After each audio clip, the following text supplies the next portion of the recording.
This episode of TechPod is brought to you by Thwack, the SolarWinds community with more than 150,000 members. The Thwack site has product forums, event listings, monthly missions, contests, and much, much more.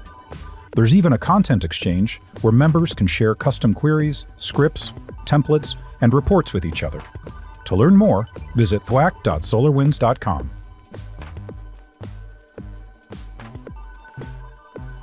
Hello and welcome to another insightful episode of SolarWinds TechPod. I'm your host, Sean Sebring, joined by our new host and Thwack superstar, Crystal Taylor. I could not have asked for someone better to join me in hosting, so welcome back, Crystal. Thank you. It's great to be back. I have hosted on a number of occasions in the past, but I'm always happy to be back. I enjoy doing this show. So I'm happy to be back, and I'm always happy to work with you, Sean. Thank you. Glad to have you here. Today, we're going to talk about something a little different, but likely still very relevant for most of our listeners. For those not aware, trade show season is right around the corner, and we'll be discussing different aspects of events, logistics, pros, cons, and we couldn't have asked for a better guest than our very own Val Rivir. Val is a senior manager of events here at SolarWinds, and Val, thank you so much for joining us. Well, thank you for having me. I'm quite honored to be a guest here on this, and I love working with both you and Crystal, so it's my genuine pleasure. Awesome. So Val Rivir, I've actually had the pleasure of going to a handful of events with, is a blast. But let me not just tell you based on my own experience. Val, could you tell us a little bit about your background and kind of what got you into, I guess, the events space as a senior manager of events here at SolarWinds? Sure.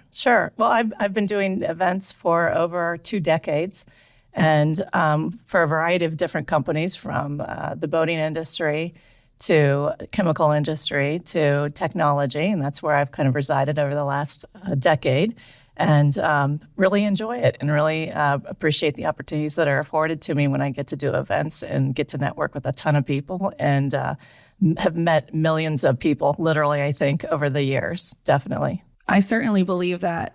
You were telling us before we started recording, when we were kind of doing our pre-gaming, or we try to discuss kind of the topics we want to cover, that the history of events was really interesting. And you've looked into that in the past, like how these trade shows kind of came about. We were talking about kind of the World's Fair and those kinds of things. Can you talk about your interest, I guess, in the events industry? Yeah, actually, it's all started in the Industrial Revolution. In the 18th and 19th centuries, when the world fairs came together, if you remember all the different world expos and world fairs. And the first one was actually in London, Hyde Park, back in about 172 years ago. And that's where folks actually had demonstrations. They were selling their wares, et cetera. And that has continued through the years. I think the first one in the United States was the Lewis and Clark one in 1905. And that had 1.6 million visitors and also contributed to the baby boom there. As you can imagine, when a lot of people get together, a lot of networking happens, and we'll leave it at that. That's a great way to phrase that. It's cool looking at that as like how it started, and what's crazy is the number you just mentioned, right? You know, I guess kind of being the first of its kind, maybe it was more exciting. They were less frequent, so it was more kind of in demand when you had one. People really needed to and wanted to be there. But man, that long ago, and to have, you said 1.6 million people, that's crazy. That's not the numbers we're seeing today. No, we had a little thing called the pandemic that kind of settled things down a little bit for a while and actually brought the industry to a halt, where literally no trade shows were occurring, as we all remember from those days. And the trade show business had been pretty steady and consistent prior to that. And then with COVID, it obviously took everything down. And then the hospitality industry was ground to a halt. Travel was ground to a halt. I mean, it literally stopped everything. And then we had the inching back into events with the vaccinations that are available, some of the safety precautions that are taken for events, et cetera. But it still is one of those things that's looming. You don't want to be associated with a super spreader event. And you also don't want to attend one that's a super spreader event. So everybody's erring on the side of caution these days, it seems. Speaking of the pandemic and kind of getting things back on track, something that I think was tried a lot, during those times is people really wanted to recover the traffic and the networking, and they tried to emulate it in a virtual format, and it wasn't nearly as successful. Why do you think that is as a professional opinion? Virtual events will never replace in-person events. There's a lot of digital fatigue with virtual events. They have a great purpose and they serve a great purpose. And we did use them a lot for webcasts, podcasts, et cetera, prior to the pandemic. But when the pandemic happened, we still had the need to be able to communicate our products, our services, our features, our benefits. So a lot of people gravitated toward the new technology that was being rapidly developed for virtual events. And to hold somebody's attention for 1 day, for 2 days, for 3 days, for 4 days, and have them pulled out of work and not traveling to an event and not networking with people in person, even though it may be networking through messaging, et cetera, just doesn't replace that in-person perspective or experience that you get when you actually attend an in-person event. So I think there is a lot of fatigue that occurred with that. They still do have hybrid events out there that are brothers or sisters to the in-person events. What we do see is that sometimes those are great for people who may be in different countries or different locations that can't travel to the actual in-person event, but it's just not the same experience. I'm trying to think of ways that a virtual would still be as stimulating from like the social aspect. Because you're right. I mean, there's no way to replicate that. But Crystal and I are both gamers here. So I'm like, what if I had an avatar I could pretend I was at a trade show with and go bump into people like it was a video game? And I'm just thinking outside the box, right? How do we make virtual a reality? No weapons, right? I think that there's the challenges that Val suggested are real challenges, right? But we SolarWinds and our community have a annual event that is completely virtual, and it's going on its 11th year now, and it's highly successful. And it is, but it's different. It's not a trade show, right? Like you're not trying to showcase anything really. It's more of a like learning event. So I think they each have their like spaces where it can work, and also, it's not trying to pull people's attention for multiple days, right? These big trade shows like your AWS reInvent and Cisco Live and those kinds of things, those are like a whole week in person. So like trying to do a week virtual, I don't know if I could do that. I mean, that would be insane. And you miss out on a lot of the networking connections, right? A lot of the interactivity that you get at these in-person events is at the parties and at the giveaways, and the talking to people just in general. You meet up with people that you've met online, and we as humans, I think, still need that like in-person connection as much as we as gamers maybe don't care. Sometimes I think that it is nice to kind of get out of the house, get out of your space. Like I've worked remotely for like almost 14 years now. And it's really beneficial to me to sometimes get to go to a show or go to the office or go somewhere and see people in person. And the pandemic made it really clear, I think, that human beings are not meant to be so isolated for so long. And even in the virtual space of like an event, like our THWAC campus is, you know, people get in there and they're having a good time because it's meant to be like the vibe that we have for the event is learning. And it's like your people sitting next to you.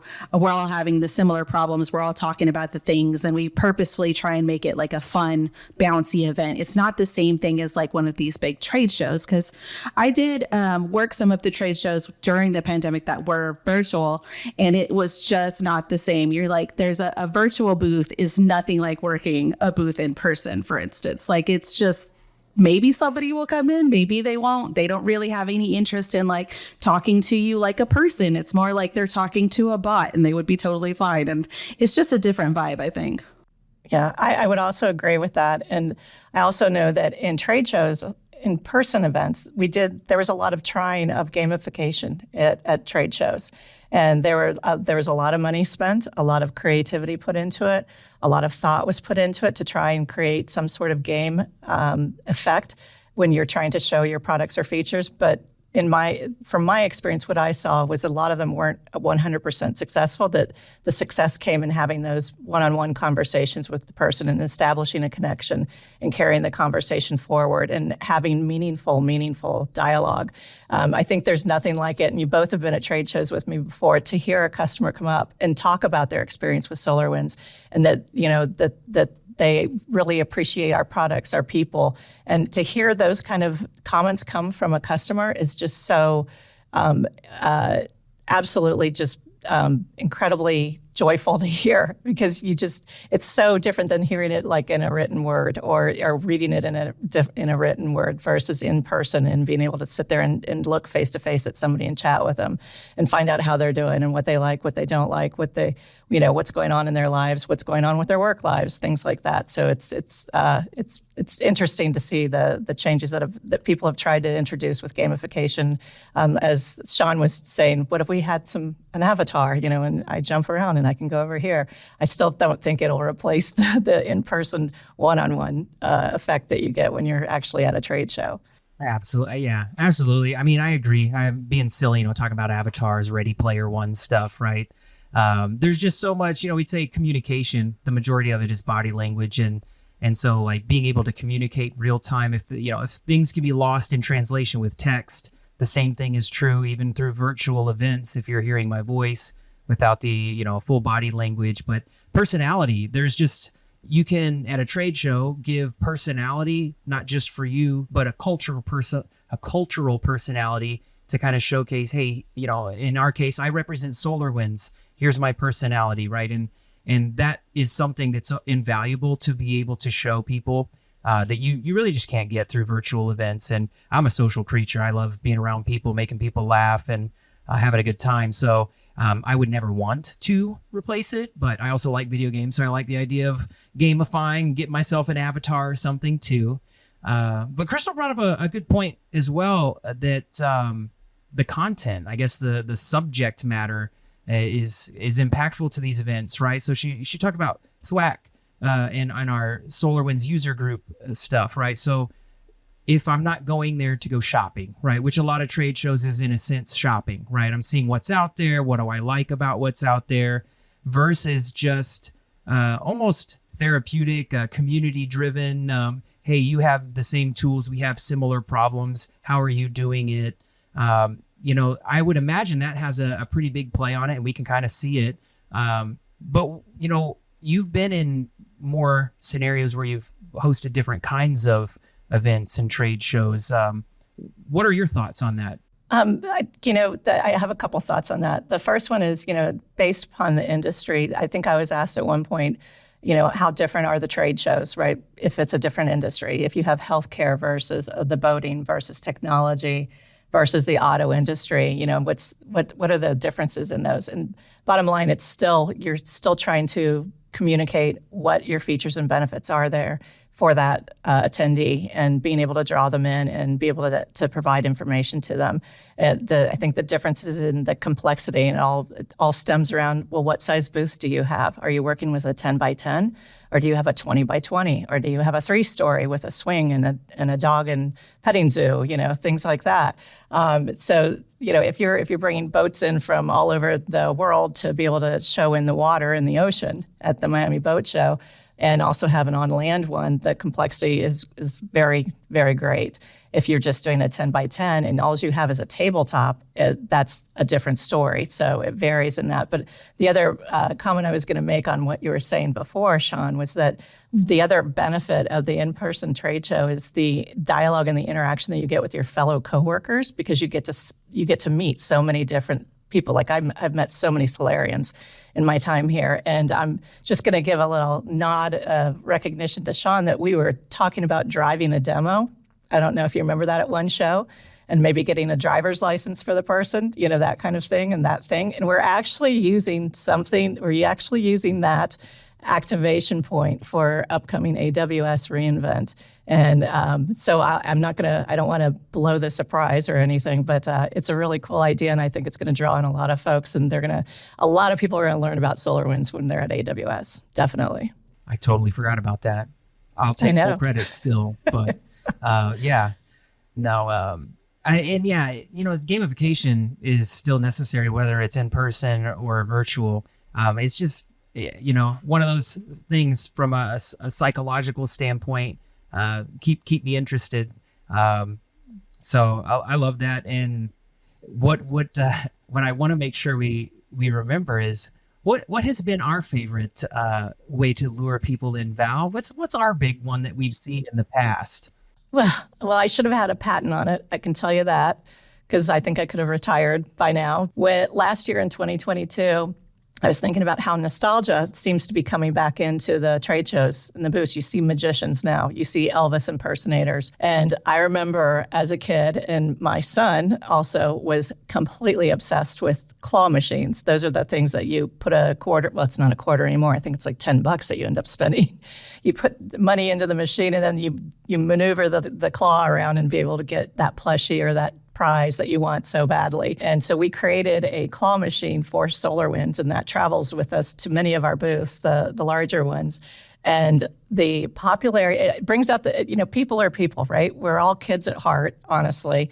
And there's nothing like pure joy that when you watch people stand in line for 10 minutes so that they can get their turn at the claw and be able to try and win that prize. And when they reach their hand in after they've won and to pull out that prize, the pictures that we have from some of these events are just amazing because their smiles go from ear to ear. It's like, they're back at the carnival again, or they're back at that place that had the claw machine.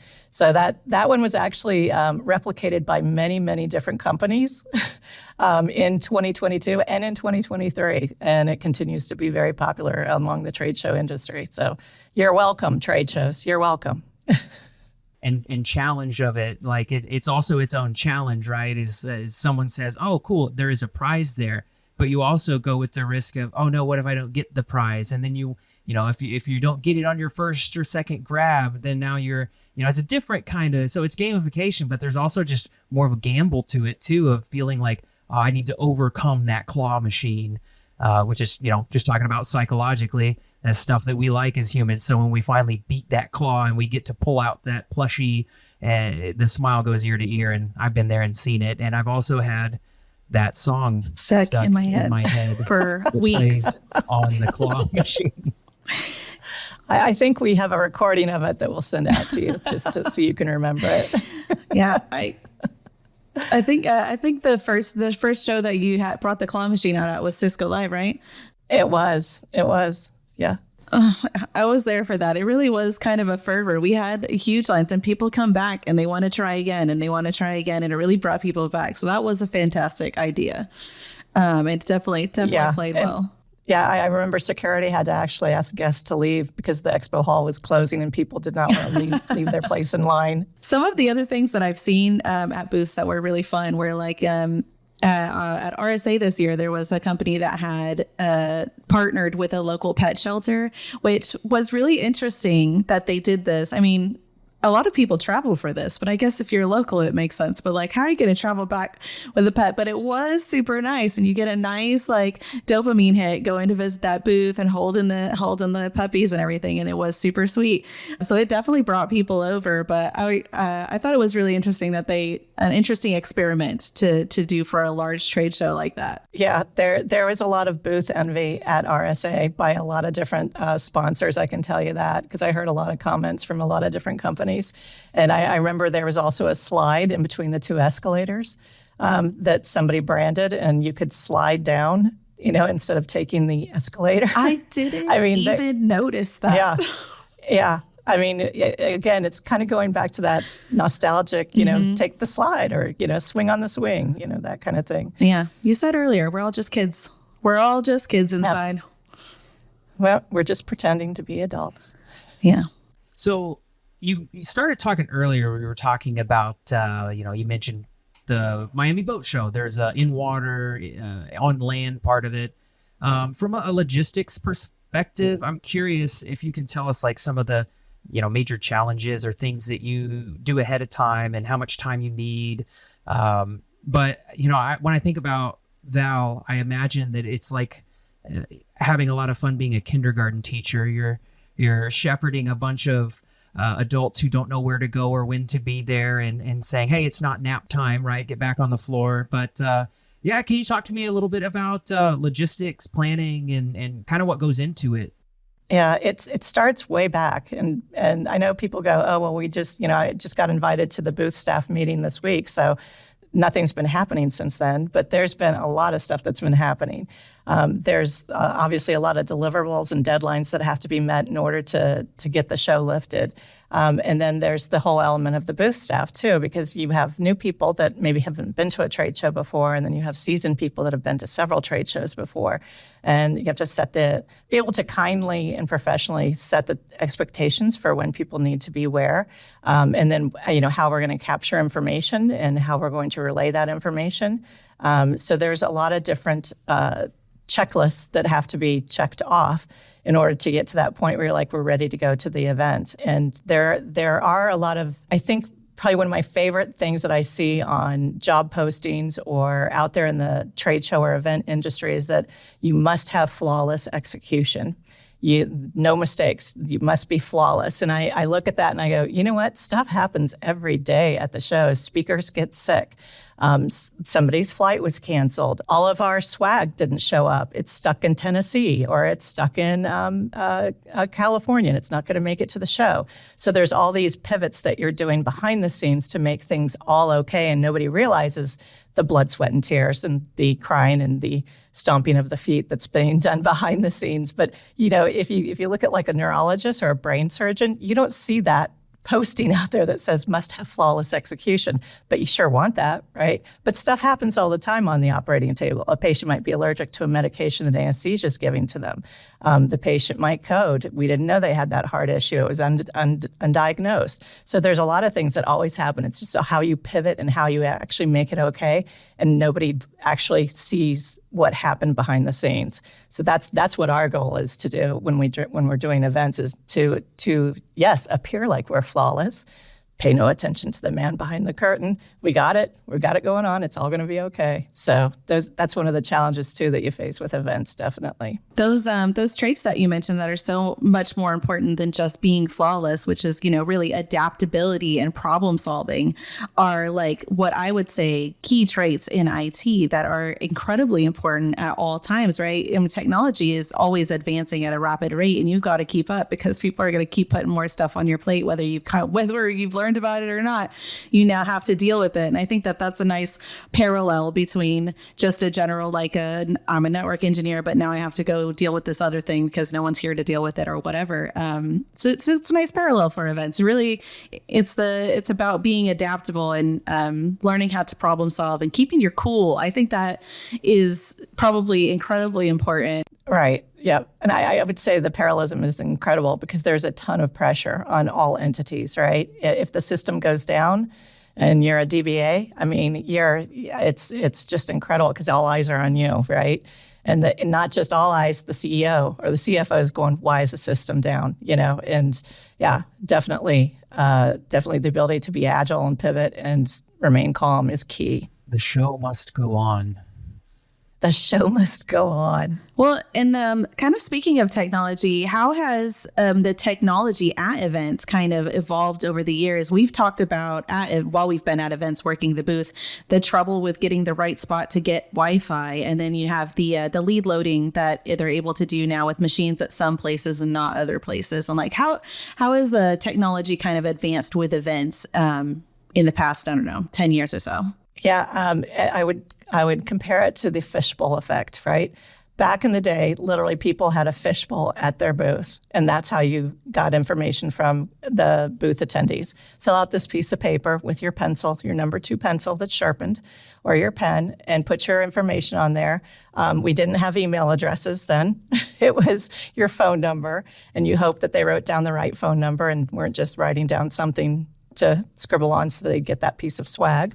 And then somebody had to manually go back, and whether it was on a dummy terminal or maybe we actually had Microsoft products then to be able to enter it into an Excel sheet, then somebody had to somehow compile that information. And then you had, a lot of times people worked off of the old Filodex, those old Rolodexes that literally you spun around with the business cards in them, et cetera. And that's how you kept your customer contact information or your prospect information. So it was all very manual. The other thing that was very manual and very difficult was the the being able to submit deliverables. So you have to have a logo, right? You've got to have some kind of handout or some kind of information. You've got to have some kind of branding where you're going to be. And back then, it was literally before faxes were widely available. Literally, some account executives running around in their car, driving 3 hours to go show the sketches of what they would like to propose to the client for their booth, and then running back to the agency going, this is what they really want. And then it was the whole construction of like very heavy products, not fabrics, not the lightweight products that we have today. So now it's all digitized, right? I email my logo in. I upload this to the portal. I'm not out there constructing stuff. The booth is constructed for me, and it's all lightweight, and it's easily shippable. It's not heavy. It's not weighing 3 million pounds and costing me a fortune to ship. So that has been a major improvement over the years with that.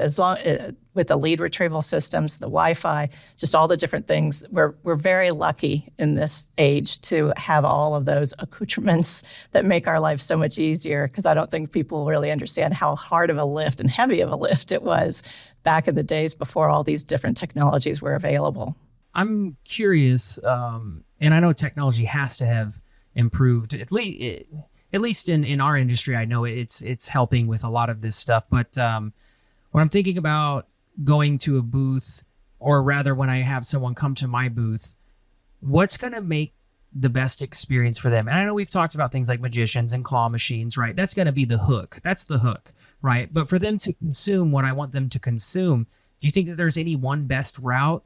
We mentioned gamification can still be part of it, like the driver's license, earning your driver's license concept. But is it hands-on? Is it being demonstrated to, and it's going to vary based on industry, of course, but like, is there any one thing that you can think would be the best for someone to say, here, do this so that you can sample my stuff, whatever that stuff might be? Yeah, I think it's the ability to read people, right?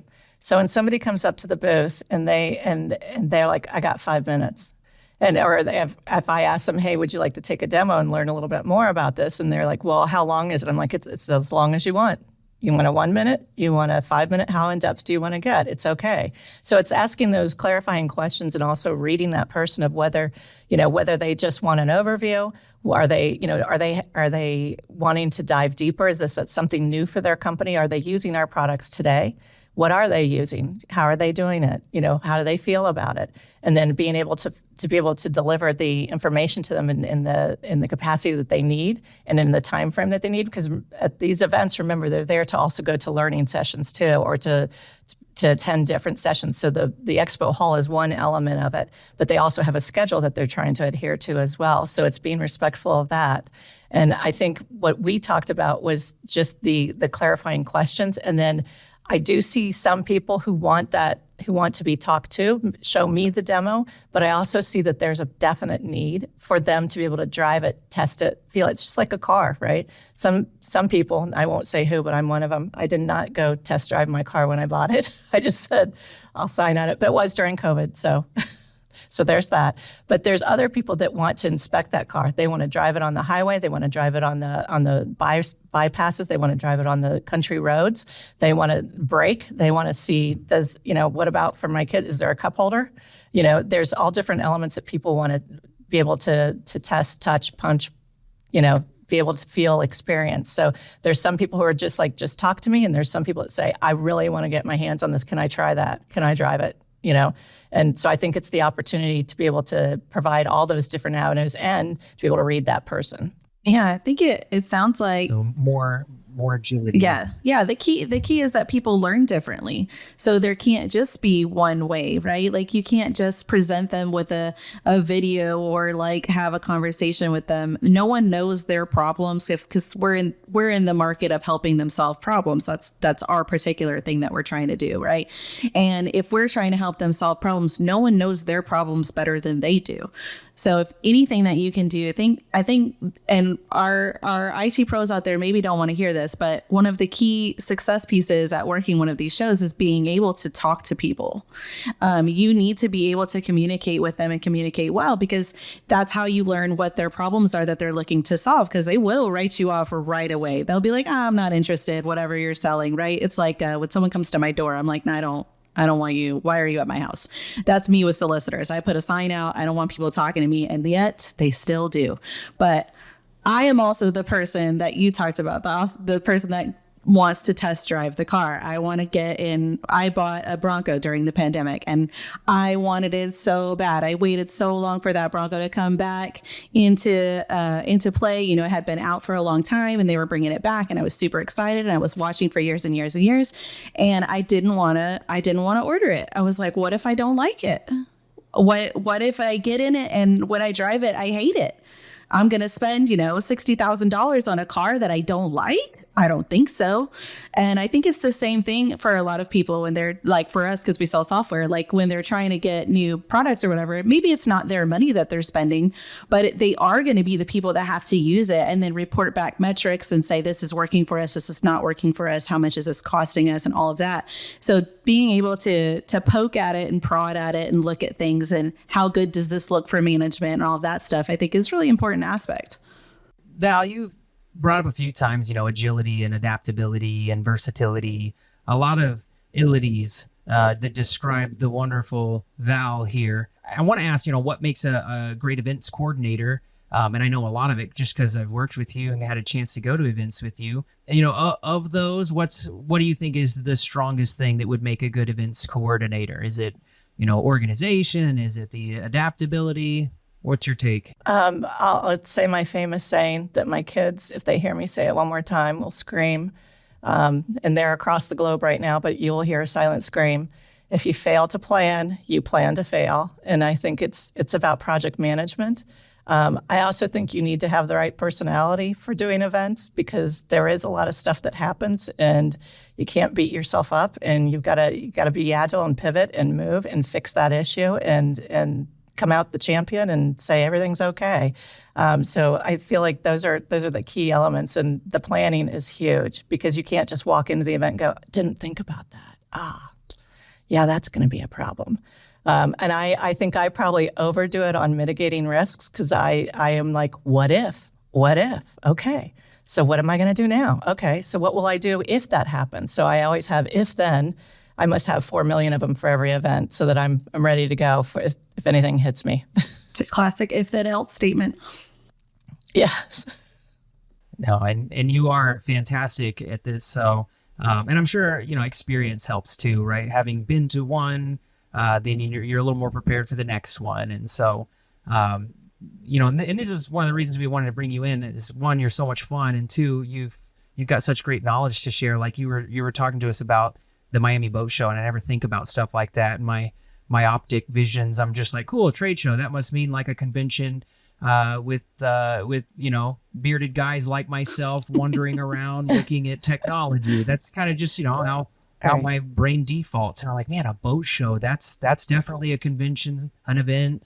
There's tons of logistics, larger logistics. There's boats and piers and docks and space and so, yeah, there's just so much that goes into it. So hats off to you.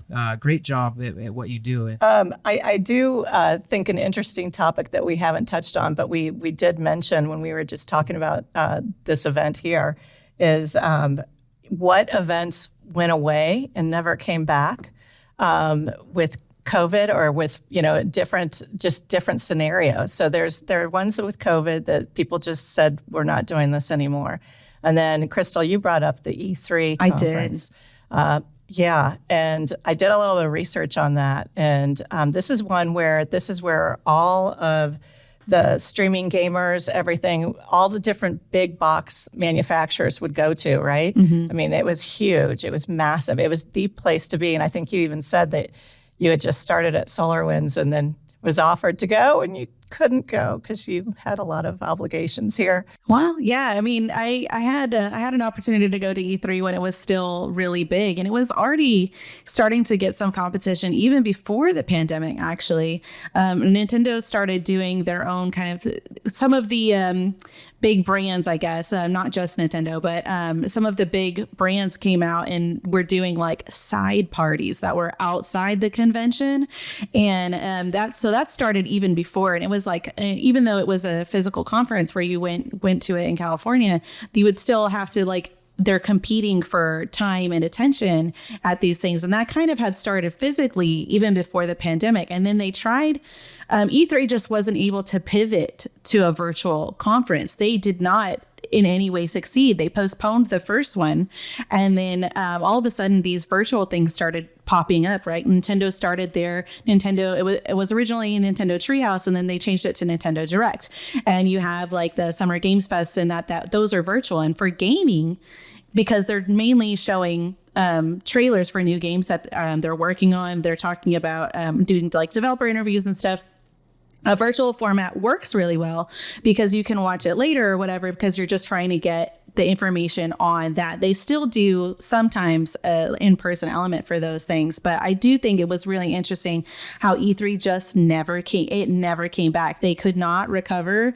And at this point now, there's too many other competing shows now that are happening at the same time that E3 used to happen, that it's probably not worth it to them to try and bring it back. Yeah, so you nailed it on the head. They actually in 2023 went out to their big box manufacturers like Sony, like Microsoft, like Nintendo, and those three said, no, we're not going to come back. And then everybody else followed suit. And I think some of it started with what you called the social events. Mm-hmm. Because that tends to cannibalize the primary event. And then if those become more popular, then the primary show vendor has an issue. And right now, what we're seeing in the trade show industry, there are a lot. I can't tell you it's almost like a legalese contract that you have to acknowledge the rules and regulations of the trade show. And there are always clauses in it saying you will not hold any kind of reception, outing, social, whatever. There's a whole list of things within so many miles of the event or on site or even at all. So now it's almost forbidden. It's like, I think that's kind of the hallmark of what kind of started all this stuff. And that, they, and the other folks that used to be sponsors see that they can hold their own. And so they started doing their own streaming events, and they do them more frequently now because they're like, we don't need you. We can do it on our own. So yeah, it was very interesting history of events there that went down with that impacted a lot of different ones. Well, speaking of gaming, going to a gaming convention, because I do that, going to a gaming convention is in some ways very similar to going to a tech convention or a tech show, in some ways very different, right? You still have your expo halls where they're trying to sell you the new games, whether it's board games or video games or whatever. They're still trying to offload merchandise, for lack of a better phrase, where they're still trying to show you their products, whatever's coming out or whatever. And sometimes a lot of times it's actual merchandise in a gaming conventions versus at a big tech conventions is usually software. So you're not gonna walk away with a physical thing that you now have to cart home. But I think that it's very interesting, going to these events. It's the same kind of thing. You get people in a room and whether they have ever met before or not, it just they have similar interests and similar things that they're doing. And the same thing happens in the booth when you're working a show, right? You'll be doing a demo for someone and someone else will walk up because they can hear you talking and they're like, I have that problem too. And they'll just stand there and they'll listen. And then eventually, a lot of times the two people start having a conversation about what they're doing to solve that problem at their place. And I think that those connections are invaluable at these shows. And even as an attendee, well, now I've met somebody who has similar problems to me. Now I have another comrade in arms, and they might network, they might talk to each other offhand, and that can lead places later. So I think it's a thing that you can't get virtually. Much as I would love to say that you could get virtually, you can't always get that virtually. It's very difficult to build that kind of a networking environment virtually versus when you're just in person. Earlier you were talking about kind of the humanization of it. And I was thinking about it as it's like anything else online, right? When you see a username or a screen name, or even if it's an actual person's name and it's text-based comment, it doesn't feel the same. You're missing voice inflections and tones and body language. And even if it's a compliment, it doesn't hit the same, right? You can't tell if it's genuine. You can't tell if it is, maybe it is genuine and it does make you feel good, but it doesn't hit at the same level as hearing those things in person. I think in person, you can tell more, right? You have the benefit of being able to see and hear everything about the person that you're talking to. So not that I'm opposed to online communications, because I'm definitely not. But I do think that it does make it easier in person to not miss all of those things, especially if you have trouble with that kind of stuff, right? Maybe you don't have an easy time of it listening for voice inflections, but you can see body language or something like that. There's more ways to offset those kind of issues reading people in person than there is online. I would agree. It's completely organic and it's very natural, and it's exponential, right? It keeps growing and growing and growing, and I think that's what's the beautiful thing about events. And I consider myself extremely blessed to have this role at SolarWinds, because I get to meet so many of my Solarians, my fellow Solarians, that other people never get to meet. Half the people I've met at SolarWinds, and it's just to hear their stories, their journeys, and then to interact with the customers and the booth visitors and the prospects and the other show sponsors too. I mean, I learn a lot from them as well too. It's not a cutthroat, oh, we're not going to talk to them. It seems like everybody's there to help. If I need a AA battery for my mouse, somebody's bound to have one, and vice versa. So it's a great community, and I do feel truly blessed that I have this role. We love working with you. It's always nice to know that if I have a question or something else when we're at an event and I'm looking for something, Val is there and Val has an answer for me, or she'll get an answer for me. And that is incredibly awesome. And you are always so positive.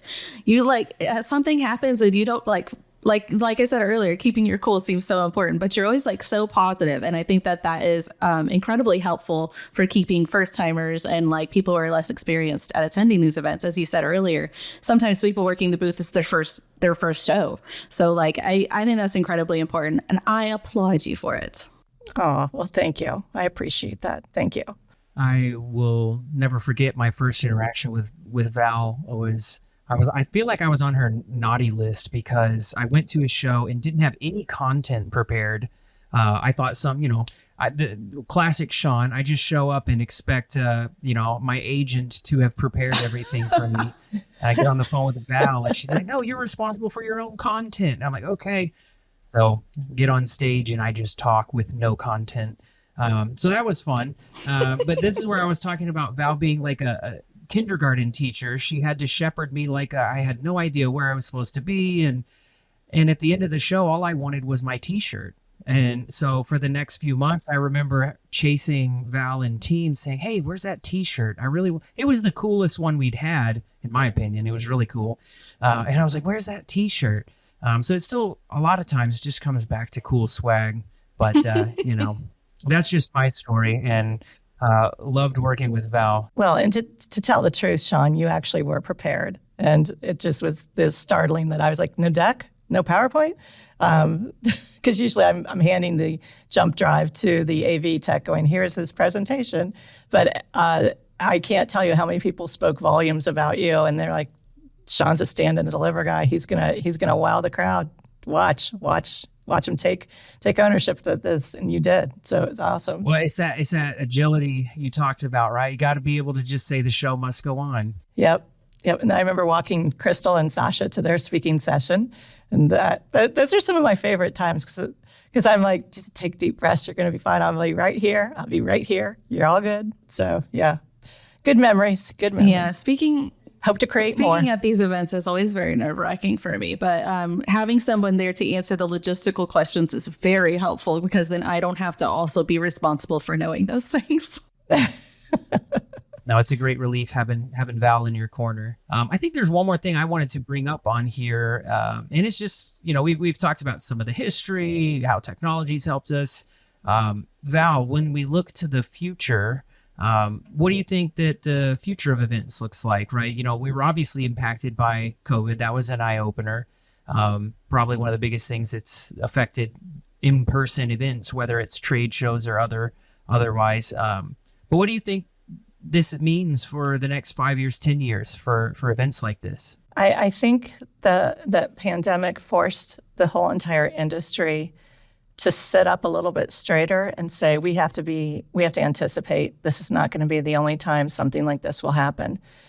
Through the years, we've gotten much better with fire codes, safety regulations, things like that. So we have evolved over the years, but these are brand new things that are coming into our focus right now with the different endemics and pandemics, things like that. So I feel like certain locations like Las Vegas and Orlando, the larger convention sites have really set the bar for how the gold standards are for treating new things that happen, that we have to be able to mitigate those risks as well as deal with them if something would occur on site. There's always usually something that's happening. There could be a fire. There could be, bad weather. I remember flying into Orlando last year, and it was right after the hurricane. I was like, I hope there's not 3 inches of water on the floor.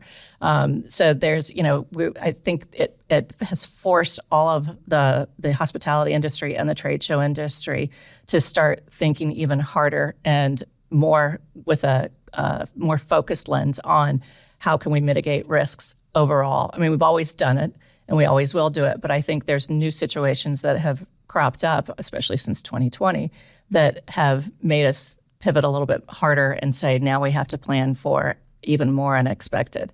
I don't think trade shows will go away. I think they'll continue to evolve, and I think the safety and the hygiene and the precautions, I think those will evolve along with it. I think that'll be part of the protocol going forward, is that there'll always be something in the background ready to go, so that we know about fires, we know about the fire marshal coming in and doing the inspections. We have all those things in place, but now we have to expect the unexpected and be able to start tracking things. I track COVID on a daily, weekly basis right now because we're getting ready to go in, as you mentioned at the top of the session, into our busiest season with Q4. So I'm looking at those locations. I'm looking at what, how large is this conference? Do I need to caution our staff? What kind of preparations do I need to make? As well as the show vendors are doing the exact same thing too. So everybody's like preparing and getting ready, et cetera. And it's not just that, it's the weather. Are we good? Are we still in hurricane season? Is this going to be a problem? Is there an issue? Do we have forest fires in the area we're going to? So I think there's, the world has changed climate-wise, and we're dealing with that. And it has obviously trickled down into the trade show and the hospitality industry too. So it's something that we have to be prepared for, and we will be prepared for. I was going to ask you, we were talking about kind of the future of events, and you mentioned a lot of things about hygiene and kind of adjusting to the global climate changes and things like that. But what about this hybrid concept? Do you think that's here to stay? The thing that they're doing, at least at the big trade shows, where they're live streaming at least the main room where people are learning, and sometimes side areas for the teaching, at least. Do you think that's here to stay? I think a portion of it will be. It is a lift for the show vendor and for the show sponsors. So it is it's like having another show within a show. So you have to carefully consider whether you have the resources to be able to manage that and lift that up. But I do think there's a place for it. To simply film everything for no reason is not probably a good idea to do a hybrid event. But if you have key sessions, maybe keynotes, or there's key presenters, things like that people would have great interest in, I think that will continue for a while. Plus, people like to have that if they can record it and then replay it on demand. That helps for the folks who absolutely cannot travel for whatever reason, and they just needed to they wanted to hear so-and-so speak, or they wanted to catch that session. It gives them that opportunity to be able to do that and be able to absorb that information. I absolutely agree. I think that especially with, coming around again, and then you still have to quarantine yourself, or you're ill or anything else, and you have to cancel last minute, you can't go to the show. Those things are invaluable. I know there are some shows where you can also access vendor information that you might have missed. So, those things, with technology continuing to advance, I think that we're going to continue to see improvements in those areas as well. I know it is a bigger lift, having worked with our own multimedia team to do live events. It is a big lift and it's a lot of work. So I do completely understand that it is a challenge for these event venues to try and make these things happen. All right, Val, let's do something entertaining here. Being at events, I would imagine that you've seen some interesting things. Can you give us a funny or horror story about an event? Sure. I was in Vegas for a sales kickoff many, many decades ago. And this is back when the budgets were tight and Vegas was not that cheap as it is. I shouldn't say cheap, cost effective with hotel rooms, et cetera. So the sales reps had to share a room. So you had a roommate and you did not choose that roommate. And Vegas is 24/7, 365, right? And it was his first time at a trade show. He was recently hired. And we had a mandatory meeting for the first general session, first thing in the morning on day one, right? So we all arrived day 0. And this person decided that it was Vegas. Well, he's there to have fun and literally was up all night gambling, drinking, and then showed up at the general session with 2 Bloody Marys in his hand and was terminated on the spot. Yeah. You're still working, bud. Yeah. That's More PSAs from Val. Yeah. Well, do you have Yeah. a favorite experience? Because I have a favorite experience from working at a trade show. I have a couple of them. So one of my favorites was at the Miami Boat Show, working with this boat vendor, and they were an electric lithium battery focused motor, and we were partnering. I had the idea to partner with a solar dock that actually recharges solar boats or solar engines, things like that. And we actually created a solar zone and then won an award for that, which was awesome. And I love that. I love doing the executive forums and did several of them at the Masters tournament in Augusta and was able to go out on the course one day during a downtime and actually stood in the galley and watched these professional golfers 2 feet away from me with how many hundreds of yards of people lined up, hit the ball straight down the thing and not hit anybody. I was just amazed. Precision. I was like, how do you have the confidence? Yeah, I mean, how do you have that confidence to do that? So those are Flawless a couple execution. Yes, flawless execution. Yes, don't pan to the camera. The I'm getting going to pretend that's not like Mortal Kombat, what you're doing there, Sean.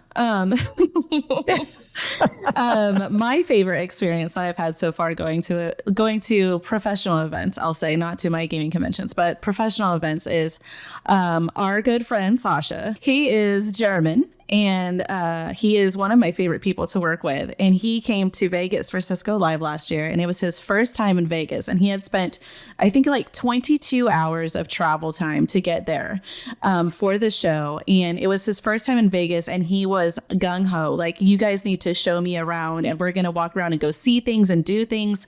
And we had a great time. It was so fun to watch him experience the old school style slot machines. And he wanted to take pictures with everything. And for me, it was just so much fun. When you have a new child in your life and you watch them experience the world with wonder, it's kind of that same experience when you go with someone to a place you've been to before and they've never been, and you're like, oh, well, I can share my experience with this person and watch them experience all of this with new eyes. And we had a great time. And that's been my favorite experience at a trade show so far. That's amazing. Back to the human connection. What do you know? Val mentioned that vendors themselves can't have, she mentioned legalese, right? You can't have your own parties or after hours things, but the event hosts themselves, right? So I think it was Support World Live I'm mentioning here. A fantastic after party. The Blue Man Group was in there. They had a DJ. And the social aspect is just so much fun. The people that you visited over the last few days, and it's just so much fun. So I'm sure it could have been one of many, but it's just such a good experience, right? Being able to go to events like that and let loose socially with people. And like Val mentioned, your coworkers, right? There's dance moves that shall not be repeated by coworkers. I have the video. I have the video still. Oh my goodness.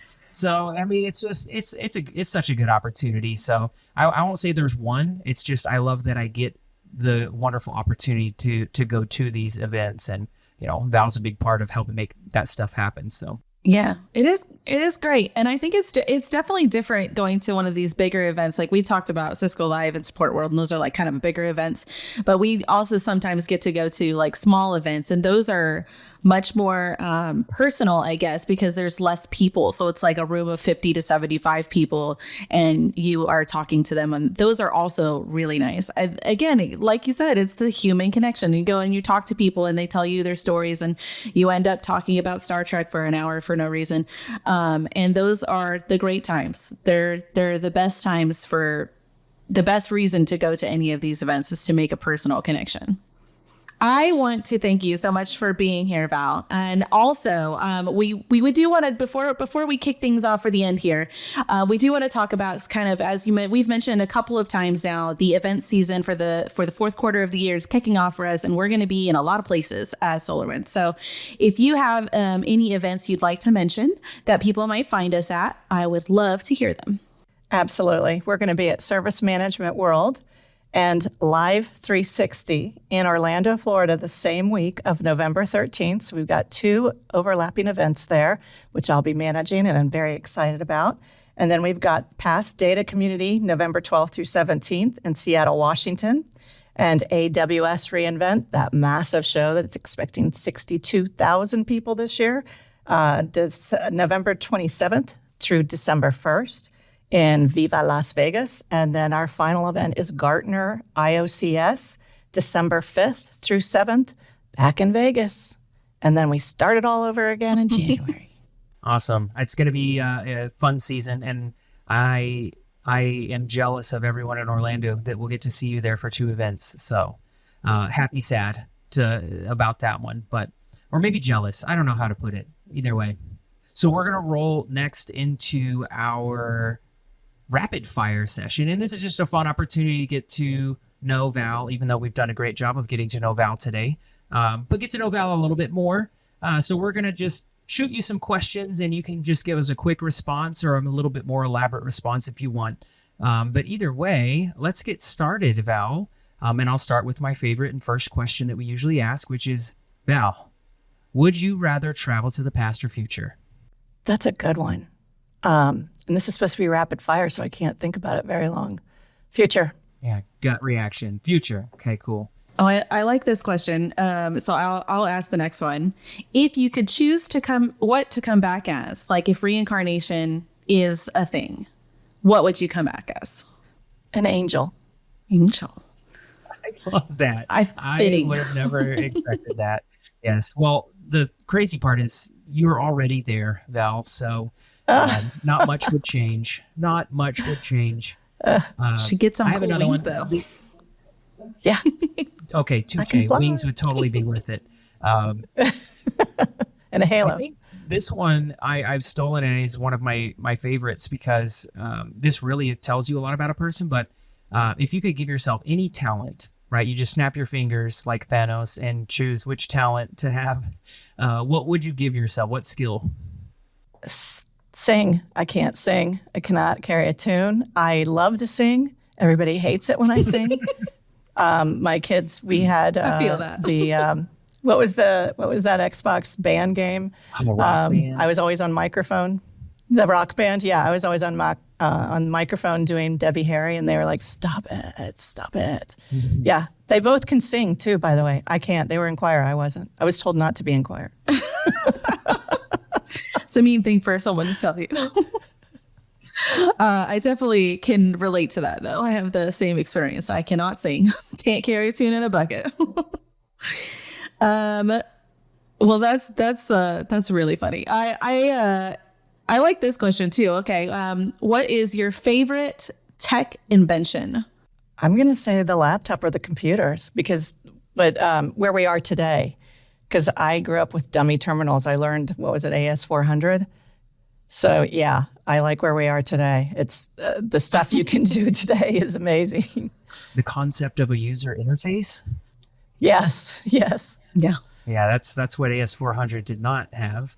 Yes. Was a user interface there.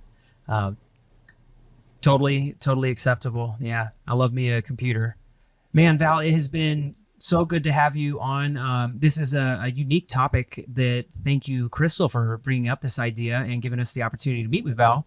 But thank you so much for joining us today. Thank you for having me, and I look forward to our next events that we'll be at. And hopefully I'll be able to make it across the pond there to see you, Sean. Well, thank you, listeners, for joining us on another episode of SolarWinds TechPod. I'm your host, Sean Sebring, joined by fellow host Crystal Taylor. If you haven't yet, make sure to subscribe and follow for more TechPod content. Thanks for tuning in.